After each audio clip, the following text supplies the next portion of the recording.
शांति न पा सकी मौजूदगी थी, जिसने इस हाईवे को अपना अडिग ठिकाना बना लिया था।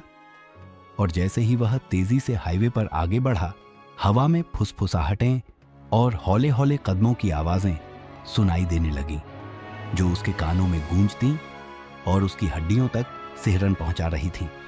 ड्राइवर की सांसें तेज और अनियमित हो गईं।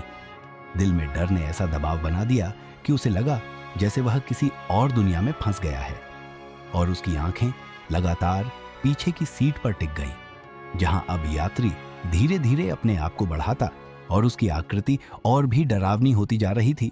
चेहरा अब पूरी तरह खाली अंधकार में बदल चुका था और खून का एक चमकदार धब्बा उसकी कंधों से टपक रहा था।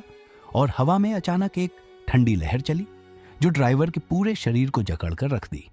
उसके हाथ ब्रेक पर और पैर क्लच पर फंस गए, और उसने महसूस किया कि जैसे उस यात्री की आत्मा उसके साथ पूरी तरह जुड़ गई है।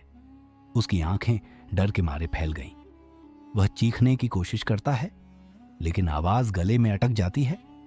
और जैसे ही उसने शीशा देखा, तो वहां केवल खाली अंधकार, खून टपकते कंधे और धीरे धीरे बढ़ती हुई छाया ही दिखाई दी।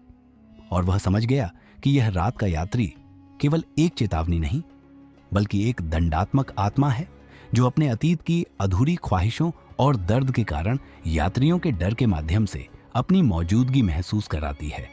और अब तक कई ड्राइवरों ने इसका अनुभव किया है। कोई सही सलामत निकल पाया है, और कई लोगों ने तो अपनी गाड़ी पलटते ही भागने की हिम्मत नहीं की।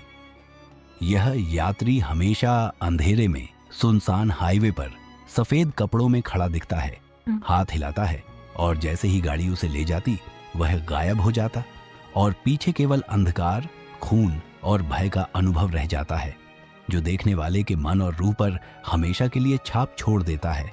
और यही रात का यात्री की सबसे भयानक कहानी बन गई है, जिसे सुनकर हर कोई हाईवे पर अकेले ड्राइव करने से डरता है, क्योंकि यह साबित करता है कि कुछ रहस्य केवल हमारे डर और कल्पना में ही नहीं, बल्कि वास्तविकता में भी जीवित रहते हैं।